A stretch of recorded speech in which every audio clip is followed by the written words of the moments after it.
출애, 이하, 가을에, 동풍경심 장사고, 오동나무에 불어온 바람에 놀란 마음, 사나이 마음도 괴로운데, 쇠등나귀 제한소.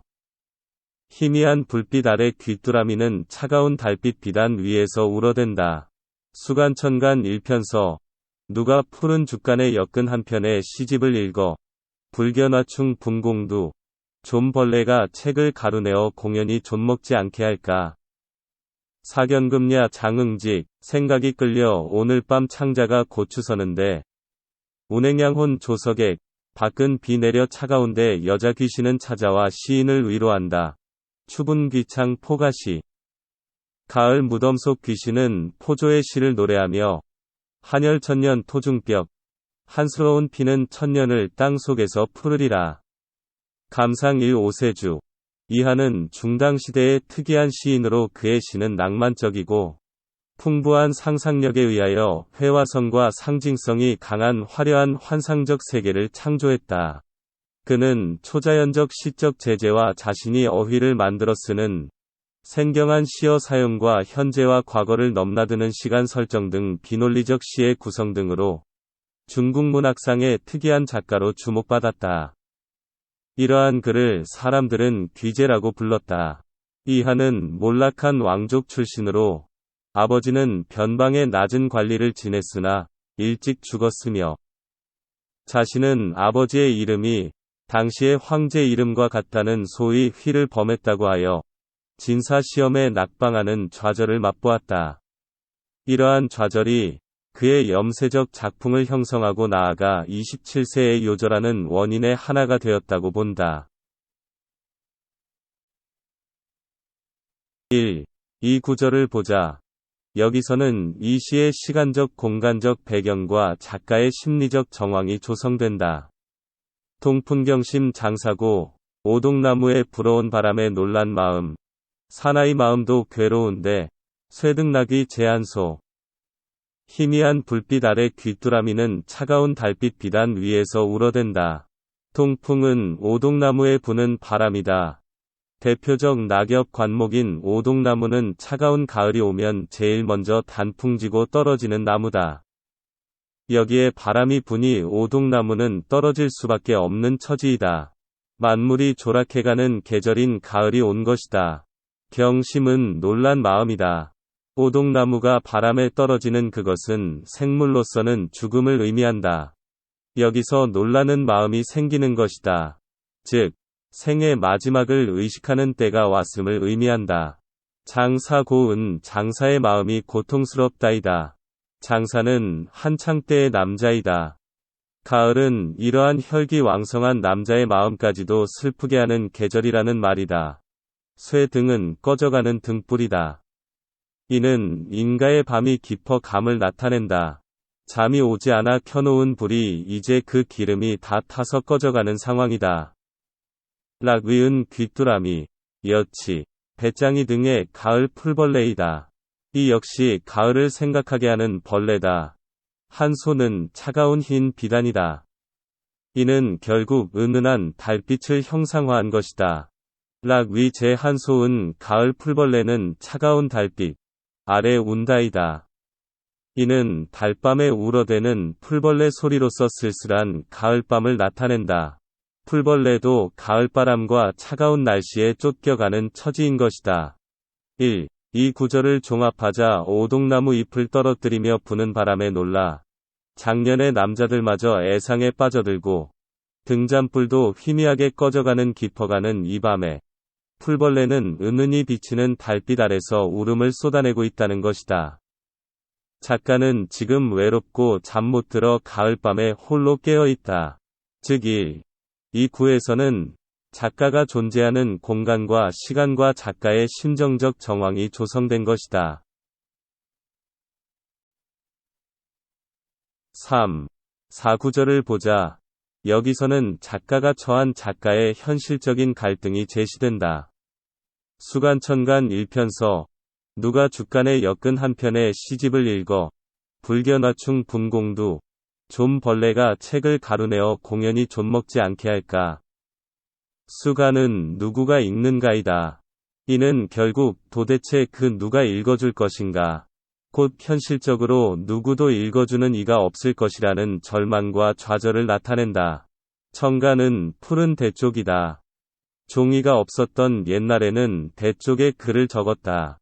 따라서 글을 적는 종이를 뜻한다. 일편서은 여러 대쪽으로 엮는 하나의 글이다. 이는 결국 여러 글을 엮은 책을 나타낸다. 따라서 청간 일편서는 대쪽에 적은 글을 모은 책이다. 여기서는 문인이나 저자의 시문집을 뜻한다. 부견은 하지 못하게 하다 이다화 충은 종이를 존먹는 벌레이다 분 공두은 가루로 만들어 공연히 존먹다이다. 3. 4구절을 종합하자. 1. 이 구절에서 조성된 외롭고 잠 못 자러서 가을밤에 홀로 깨어있는 공간과 시간에서 작가는 지극한 외로움에 빠져있음을 안다. 이러한 정황에서 그의 외로움과 소외감은 구체화된다. 즉 작가의 내면적 생각과 느낌을 적어둔 시집을 읽어서 자신을 이해해줄 사람이 없다는 것이다. 제발 몇 사람이라도 내 시집을 읽어서 책이 부서져 가루가 되거나 존먹는 일이 없었으면 좋겠다고 말하고 있는 것이다. 작가는 현실의 좌절과 고통을 작품화하여 시집을 만들었다. 그러나 사람들은 낙마하고 좌절한 자신과 같은 불우한 사람의 시집을 읽어줄 사람이 없다는 것이다. 특히 불우한 글을 이하의 글이라고 가정할 때 이하는 자신의 글이 당시의 글과는 전혀 다른 문체를 가진 그림을 알고 있었고 그래서 자신의 시가 당시 사람에게 쉽게 받아들여지지 않음을 알고 있었던 것이다.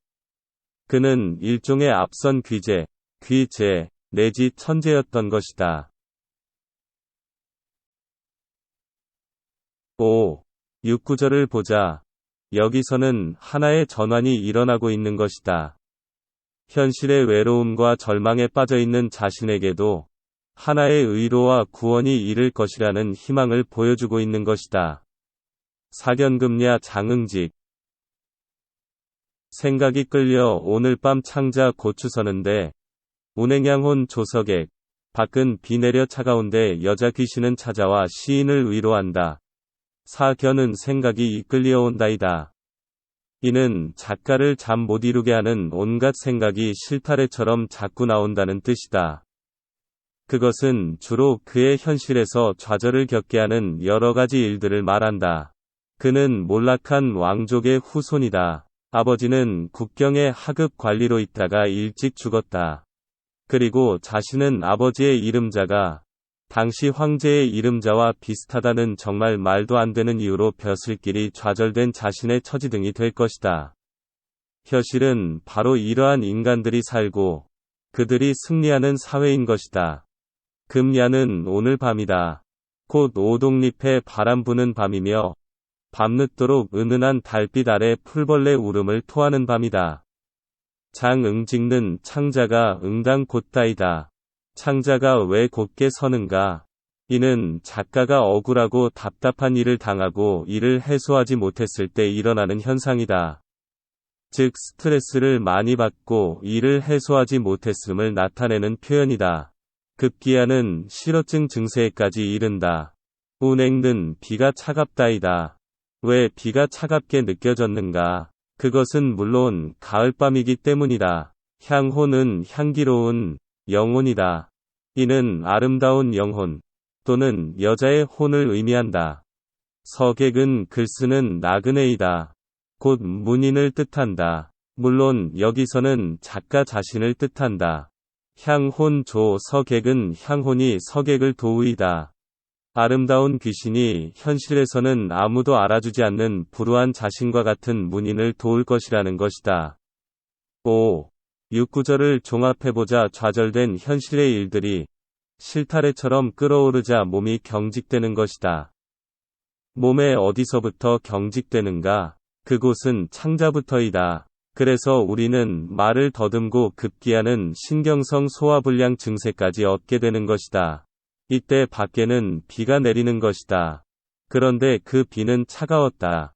이 순간 작가는 이미 자신이 사회에서 죽은 목숨이라고 생각하는 것이다.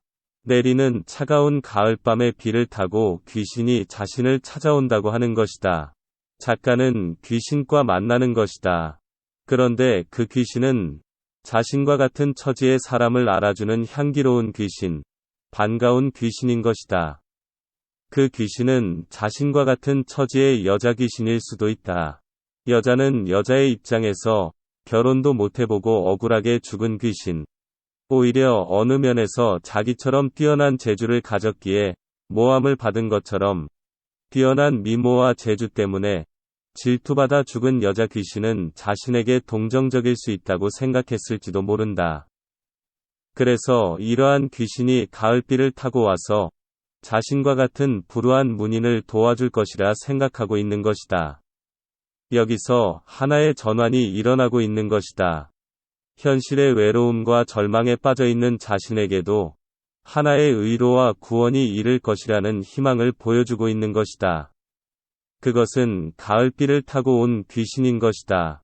그러나 귀신은 현실에는 존재하지 않으니 얼마나 절망적인가. 7. 8, 9절을 보자. 여기서는 현실에서 좌절한 자신의 대응 방법으로 포조의 시를 읽으며 자신의 영혼을 위로받겠다는 작가의 심정을 보여준다. 추분 귀창 포가시.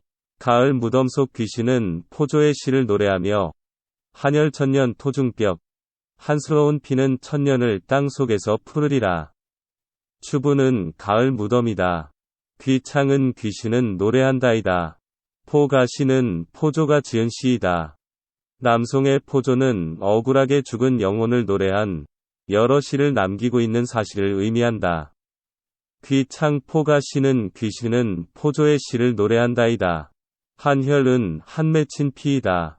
이는 현실에서 좌절한 생명을 뜻한다. 토중벽은 흙 속의 푸른 옥이다. 이는 주나라의 장홍이 억울하게 죽어 그의 피가 죽어서 3년이 되어 푸른 옥으로 변했다는 사실을 가리킨다. 곧 결코 현실의 꿈을 버리지 못한 영혼을 뜻한다. 7, 8, 9절을 종합해보자. 현실에서 자신은 몸은 살아있지만 영혼은 이미 무덤 속에 있다는 것이다. 그래서 아무런 현실적인 영향력을 끼칠 수가 없는 것이다. 그래서 그는 억울하게 현실에서 죽은 영혼을 달래는 포조의 글을 혼자만의 방, 즉 자신의 죽은 영혼의 무덤에서 읽고 있다는 것이다. 현실에서 좌절한 자신의 영혼은 1000년 동안을 영원히 현실을 도피한 자기만의 공간에서 현실의 좌절을 달래고 있겠다는 자신의 심정을 처절하게 보여주고 있다. 몸은 살아있지만 자신의 영혼은 현실에서는 도저히 실현되지 못하는 것임을 자각하고 있는 것이다.